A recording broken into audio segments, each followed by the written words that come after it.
Well, I'm sorry you had to see that.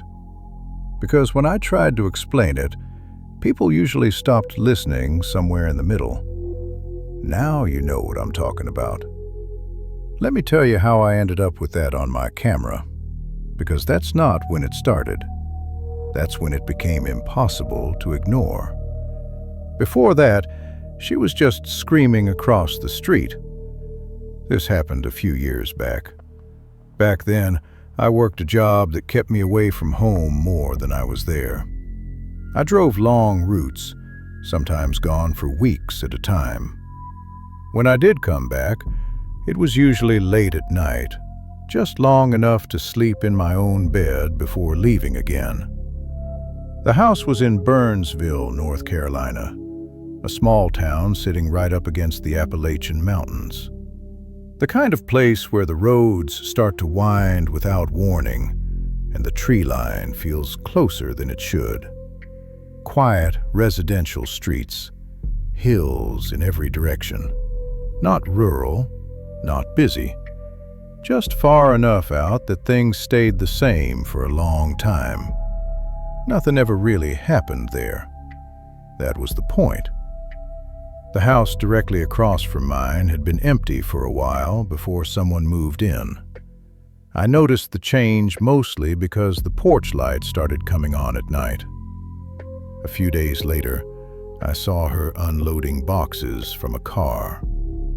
Her name was Emma. I only knew that because I heard a delivery driver say it once. We never actually spoke.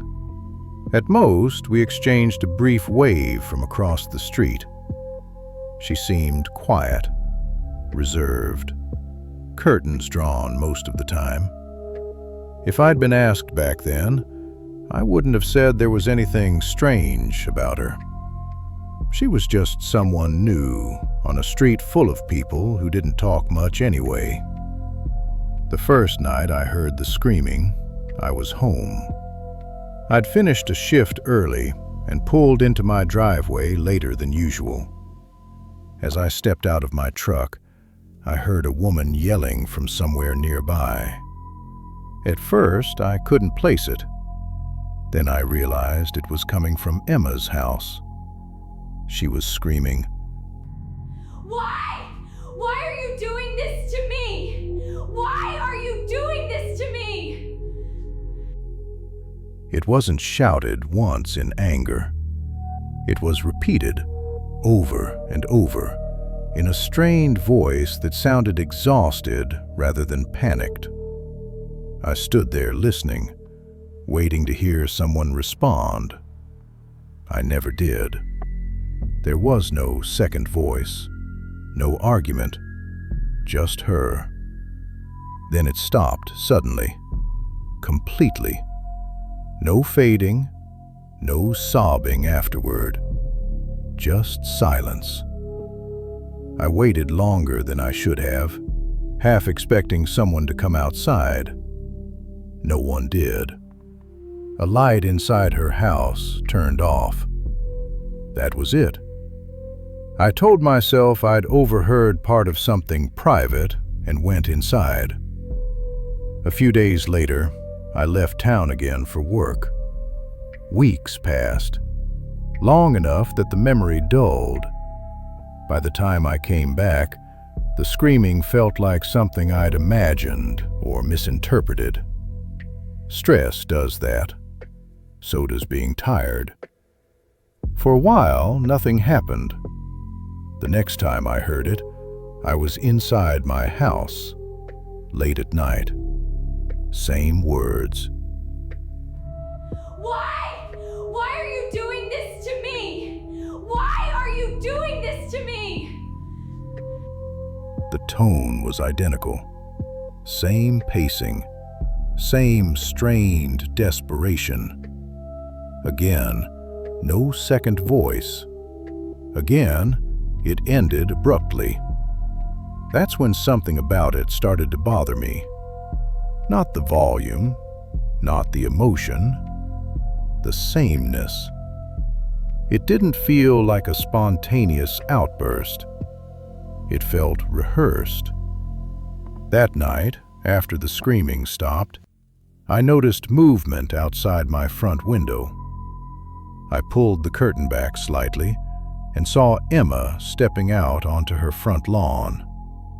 She didn't look distressed. She wasn't crying. She stood there for a moment, then slowly turned her head toward my house. She stared directly at it, not scanning, not confused, just standing still, looking. She stayed like that long enough for it to become uncomfortable. Then she turned and went back inside. Over the next few weeks, this repeated itself. Only when I was home. Always late at night. Always the same words. Always followed by her standing outside and watching my house in silence. The screams never escalated. They never softened either. They were always exactly the same. I started to feel like I was hearing something out of sequence, like I was catching moments that weren't meant to be witnessed. Eventually, I installed a camera facing my front door and the street. I told myself it was for peace of mind, something objective, something to ground things if I started overthinking. For a while, nothing happened. Then, a few days later, I checked the footage.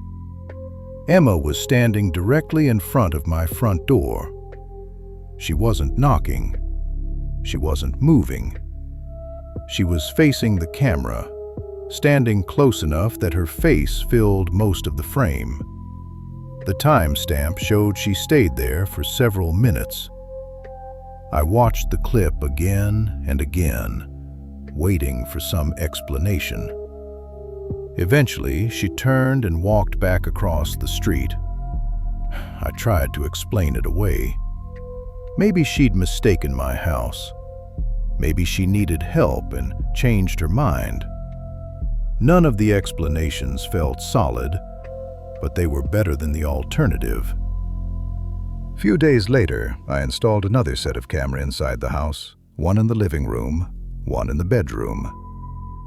I didn't tell myself why, I just did it. A few days later, I checked the footage again. Emma was already inside my house. She was standing in the middle of the living room, facing the camera. She wasn't touching anything. She wasn't searching. She was just there. There was no footage of her entering, no sound, no alerts. Later that same night, I checked the bedroom camera.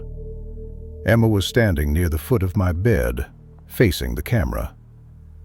That was when it became clear that this wasn't confusion, or distress, or coincidence. It was intentional. I didn't try to understand what she wanted. I didn't speculate. I didn't replay the footage again. I knew one thing. She could enter my house, and she chose when to be seen. That was enough. I didn't leave the house that night. I told myself there was nothing I could do until morning, and even that felt like an excuse. I packed a bag the same way I always did for work, locked the door, and drove off before sunrise. I didn't check the cameras again. I didn't want the last thing I saw of that place to be her face.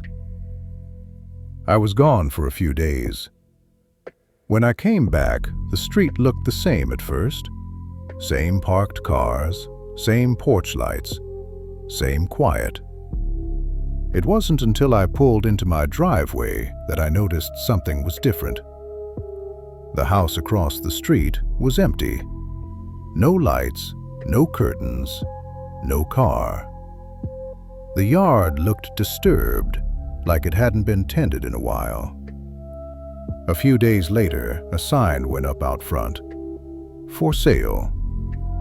No explanation, no notice, just a phone number and a blank white sign staked into the ground. I asked around carefully. No one knew where Emma had gone. Some people said she'd moved out suddenly. Others said she'd barely lived there at all. No one agreed on how long she'd been there in the first place. The cameras never recorded her leaving. I stayed in that house for a while longer after that, long enough to know the screaming wasn't coming back, long enough to realize that the silence felt worse. Eventually, I stopped checking the house across the street altogether.